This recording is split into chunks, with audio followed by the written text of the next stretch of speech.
Welcome to Calculus. I'm Professor Greist. We're about to begin Lecture 2 on the exponential.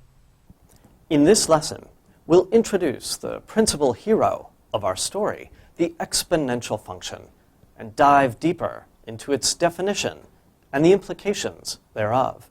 We'll also see how Euler's formula entwines the exponential function with our principal supporting actors, the basic trigonometric functions. We begin this lecture, and indeed the course, with the question, what is e to the x, the exponential function? Well, of course, it's a function. Hence, we can plot the graph of this function and consider what the output, e to the x, looks like for various inputs, x. But how do we compute some of these outputs, let's say for an irrational input, like pi? How would we even make sense of exponentiating an imaginary or a complex number? Is it possible to give meaning or sense to exponentiating an operator, like the derivative, or more unusual objects that you may have seen, such as matrices? Well, we won't answer all those questions today, but let's recall a few facts about the exponential function. Certain algebraic properties are manifest and well known to us. From your prior exposure to calculus, you should have seen some differential and integral properties. E to the x is that remarkable function that is its own derivative, and thus it is its own integral up to the constant of integration. There's one other fact that we need to move forward, and that is Euler's formula that tells us something about exponentiating a complex input, namely e to the ix is cosine of x plus I times sine of x. None of these properties, however, tell us what e to the x really means. We therefore move to the definition for the purposes of this course. This is what e to the x is and means. We define e to the x as 1 plus x plus 1/2 x squared plus 1/6 x cubed plus 1/24 x to the fourth plus 1 over 120 times x to the fifth, and this keeps on going and going. Where do these numbers come from? What do they mean? Well, another way to write this is using factorial notation. That e to the x is 1 plus x squared over 2 factorial plus x cubed over 3 factorial, etc.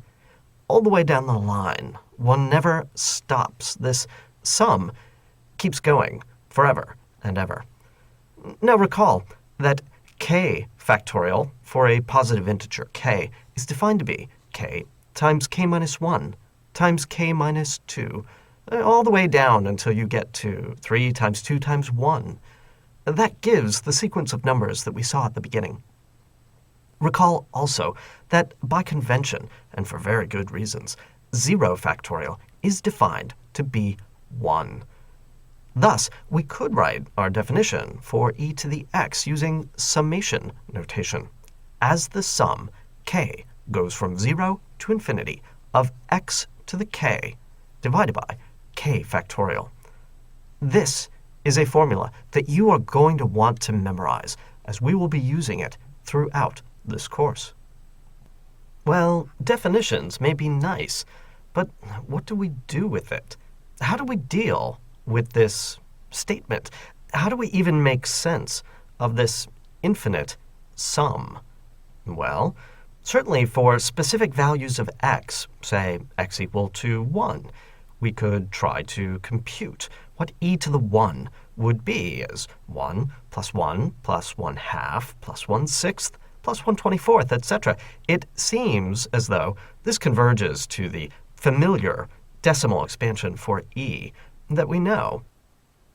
In general, the principle that you should follow in trying to understand statements such as the definition of e to the x is to pretend that this is a long polynomial, a polynomial of unbounded degree. Now, polynomials are wonderful objects to work with, very simple from the point of view of differential and integral calculus. Recall that when it comes to differentiation, the derivative of x to the k is k times x to the k minus 1. Likewise, the integral of x to the k is x to the k plus 1 over k plus 1. Don't forget the arbitrary constant, and don't forget that something unusual happens when k is equal to negative 1. Both of these properties should be familiar from your previous exposure to calculus. Given these facts about polynomials, let's see what we can observe about e to the x.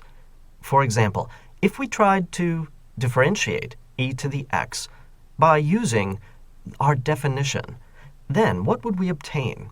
Well, thinking of e to the x as a long polynomial in x allows us to apply what we already know. For example, what is the derivative of 1? That's clearly 0. The derivative of x is clearly 1. What is the derivative of 1 over 2 factorial times x squared? Well, it's 1 over 2 factorial times the derivative of x squared, which is 2x. We can continue on down the line, taking the derivative of x cubed to be 3x squared, etc., following the constants as we go. Now, a little bit of simplification tells us that the 2x divided by 2 factorial gives us simply x. The 3x squared divided by 3 factorial gives us simply x squared over 2 factorial. This pattern continues since k divided by k factorial is 1 over quantity k minus 1 factorial. And what do we observe? We observe that we obtain the definition of e to the x by simply following what seemed to be the obvious thing to do. Will that work if we try to integrate as well? Let's see. If we try to integrate our definition of e to the x, 1 plus x squared over 2, etc., what will we get? Well, the integral of 1 gives us x. The integral of x gives us 1/2 x squared. If we have a 1 over 2 factorial times the integral of x squared, that's 1/3 x cubed. I'll let you follow this pattern all the way down the line and see that with a little bit of simplification, we wind up getting not quite e to the x. It appears as though we're missing the first term. We are missing the 1 out in front. So we've obtained e to the x minus 1. That's not quite the way I remember the integral of e to the x going. However, we have forgotten, as one often does, the arbitrary constant out in front. We can absorb that negative 1 into the arbitrary constant, and what we have obtained is, up to a constant, e to the x. That bodes well. Let's see what else we can do. Recall Euler's formula that tells us something about exponentiating I times x in terms of cosines and sines. What happens if we apply our definition of the exponential in this case? If we want to take e to the I times x, well, this is 1 plus I times x, plus 1 over 2 factorial times quantity ix squared, that is, I squared times x squared, etc., etc. There are a lot of terms here. Then it appears as though there are some simplifications that we could do. Recall that by definition, I squared, the square root of negative 1 squared, must be negative 1.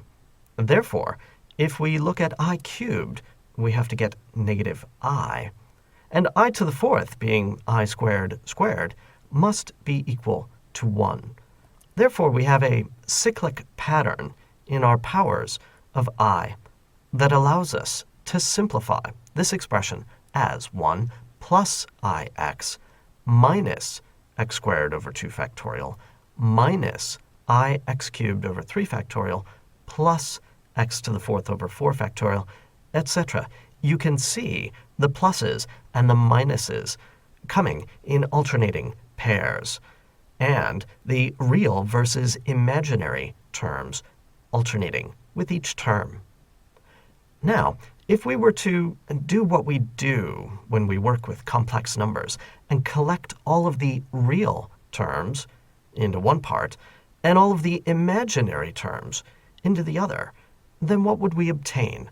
Well, the real portion of this expression is 1 minus x squared over 2 factorial plus x to the fourth over 4 factorial, etc., with the signs alternating and with even powers of x.